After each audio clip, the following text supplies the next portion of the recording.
Hello ladies, ఎలా ఉన్నారు? నేనైతే చాలా బాగున్నాను. ఈరోజైతే నేను నా పూజ గది ఎలా ఉంది, ఎలా సర్దానో మీకు చూపిస్తాను. మనకి ధనుర్మాసం వచ్చేసింది కదండీ! ఒకసారి మళ్ళీ మొత్తం ఇల్లంతా సర్దుతాం.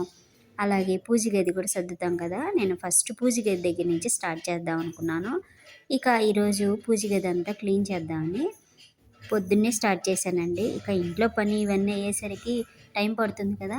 అందుకే కొంచెం తెల్లవారుజామునే లేసి ఈ పని స్టార్ట్ చేశానండి. పూజగచ్చి పూజ చేసేసి ఇక వంట మొదలు పెట్టొచ్చు కదా అని చెప్పి ఇక ఫస్ట్ ఇవన్నీ తీసేసానండి. ఫస్ట్ ఏం చేశానంటే మామూలుగా ఇలా పెట్టేసాము. కొత్తగా ఇల్లు మారాం కదా! హడావిడిలో ఈ విధంగా సర్దేశాను. ఇప్పుడైతే నీట్‌గా సర్దుదామని చెప్పేసి ఇక ఇలా తీసి సర్దుతున్నానండి. అన్నీ తీసేసాను.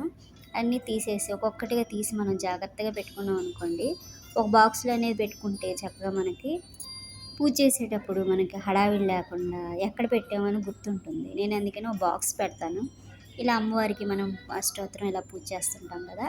ఈ పువ్వుల్ని ఇవన్నిటిని ఒక బాక్స్‌లో, కాయిన్స్ అని ఒక బాక్స్‌లో ఇలా పెట్టి నేను పక్కన పెట్టేసుకుంటాను. మీకు పూర్తిగా వీడియో చూపించడం అవ్వలేదండి. పైపైన వీడియో చూపించాను. ఈ విగ్రహాలు గానీ, ఫోటోలు గానీ మనం తుడిసేటప్పుడు నీళ్ళల్లో కాస్త పచ్చకర్పూరం వేసి తుడిసామనుకోండి, మనకి ఇన్సెక్ట్స్ చిన్న చిన్న దోమలు లాంటివి వస్తూ ఉంటాయి కదా! అవి లోపలికి రాకుండా, అలాగే బల్లులు లేకపోతే బొద్దింకలు ఇలాంటివి ఏమీ రాకుండా చక్కగా పూజ గదంతా మంచి సువాసనతో ఉంటుందండి. ఫోటోలు అలాగే మన దేవుడి ఫోటోలు పెట్టే అది అరుగు కూడా నేను ఆ నీటితోనే నీట్‌గా తుడిసేసి పేపర్‌లో వేసేసాను. మీకు చూపించడం నాకు కుదరలేదు.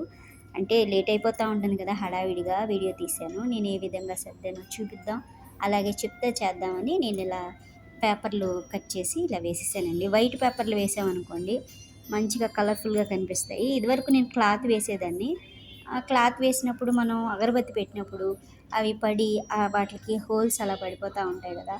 అందుకని ఇక క్లాత్ తీసేసి ఈ పేపర్ వేసేసానండి. మనం వీక్లీ తీసేస్తాం కాబట్టి పేపర్ అనుకోండి, వైట్ పేపర్ అనుకోండి కాస్త మరకలు పడగానే తీసేయాలనిపిస్తది. అదే క్లాత్ అనుకోండి ఉంచొచ్చులే, తీయొచ్చులే అనిపిస్తది. నేను అందుకని ఈ పేపర్‌లో ఇలా తీశాను.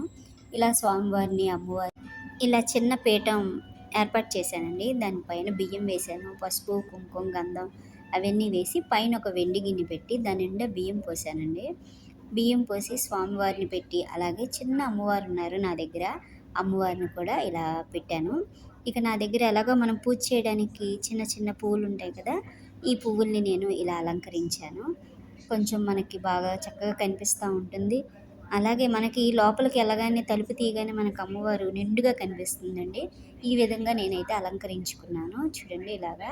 నేను ఇవన్నిటిని ఏం చేశానంటే పచ్చకర్పూరంతో నీళ్ళల్లో వేసి ఇవన్నీ క్లీన్ చేశాను. అమ్మవారి విగ్రహాన్ని, వెండి విగ్రహాన్ని ఎలా క్లీన్ చేయాలో కూడా మీకు తర్వాత చూపిస్తానండి. చాలామంది విగ్రహాన్ని మనకి వేడి నీళ్ళల్లో లేకపోతే ఇవన్నీ షాంపూ గానీ ఇవన్నీ వేసి చేస్తూ ఉంటారు కదా! నేనైతే ఎలా క్లీన్ చేశానో అది కూడా మీకు ఒకసారి చూపిస్తాను. ఒక్కొక్కళ్ళు ఒక్కొక్క రీతిలో క్లీన్ చేస్తూ ఉంటారండి. నేనైతే ఎలా క్లీన్ చేశానో చూపిద్దాం అనుకున్నాను. చెప్పాను కదా! ఇంట్లో వంట కార్యక్రమం, అలాగే ఈ కార్యక్రమాలు ఉన్నప్పుడు మనం చేయలేమండి. అందుకనే ఈసారి వీడియో సానుకూలంగా కూర్చొని తీసి చూపిస్తాను మీకు. చూడండి ఈ విధంగా నేను ఏనుగు బొమ్మని ఇలా పెట్టుకున్నాను. ఈ విధంగా అన్ని పూలు అన్నీ అలంకరించేసి ఈ విధంగా సర్దానండి. ఫోటోలన్నీ ఇలా క్లీన్‌గా, నీట్‌గా చేసేసాను. ఈరోజు పూజ గది అయితే పూర్తి చేసేసాను. ఇంక కత్తి మీద ఒక్కొక్క గదిగా పూర్తి చేద్దామని చెప్పి ఇక స్టార్ట్ చేశాననమాట. ఇదండి నా పూజ గది. ఇంక లోపల వరకే చూపిచ్చానండి. బయట గుమ్మం క్లీన్ చేసి, పసుపు రాసి, బొట్లు పెట్టి ఇవన్నీ చేశాను. ఈ పైన ఈ గోడంతటిని కూడా నేను చెప్పాను కదా మీకు నీళ్ళల్లో కాస్త పచ్చకర్పూరం వేసి తుడిచామనుకోండి, బల్లులు రాకుండా ఉంటాయి, కాక్రోచులు రాకుండా ఉంటాయి, చిన్న చిన్న దోమలు రాకుండా ఉంటాయి. మీరు ఈసారి పూజ గది క్లీన్ చేసినప్పుడు ఇలా చేసి చూడండి. ఈ ఐడియా చాలా బావుంటుంది. మనకి పూజ గదిలో కూడా మంచి సువాసన వస్తుంది. మనం గుడిలో వెళ్ళినప్పుడు ఎలాంటి సువాసన వస్తుందో అలా పూజ గది మంచి వాసన వస్తుందండి. ఎందుకంటే మనం తలుపు వేసేసి ఉంచుతాం కదా! ఈ విధంగా చేసి చూడండి ఒకసారి. నేను ఇదంతా ఇలాగే క్లీన్ చేస్తాను. ఈ విధంగా తలుపులేసేసిన మంచి సువాసన వస్తుంది. మనం డోర్ తీయగానే మంచి వాసనతో చాలా బావుంటుందండి. ఒక గుడిలోకి వెళ్ళినట్టుగానే ఉంటుంది. ఈసారి మీరు పూజ గది క్లీన్ చేసేటప్పుడు ఈ విధంగా క్లీన్ చేసి చూడండి. మీ దగ్గర ఇంకేమన్నా కొత్త ఐడియా ఏదన్నా ఉంటే కూడా నాకు కామెంట్ ద్వారా తెలియచేయండి. నేను ఈ విధంగా సర్దానండి. మనం ఒత్తులు పెట్టుకోవడానికి, అలాగే అన్నిట్లికి ఒక్కొక్క బాక్స్‌గా ఏర్పాటు చేసుకున్నాం అనుకోండి, మనం పూజ చేసేటప్పుడు ఈజీగా కూడా ఉంటుంది. ఎందుకంటే హడావిడిలో ఒకటి చేస్తే ఒకటి మర్చిపోతా ఉంటాము. ఆచమనం చేసినప్పుడు ఏదో ఒకటి మర్చిపోతా ఉంటాం గదా! అందుకని అన్నీ నేను ఒక బాక్స్‌లో పెట్టి ఉంచుకున్నాను. ఈ విధంగా క్లీన్ చేసి బొట్లన్నీ పెట్టేసుకున్నాను కదా! చాలా బావుంది కదండీ! మీరైతే ఎలా చేస్తారో నాకు కామెంట్ ద్వారా తెలియచేయండి. Thank you for watching.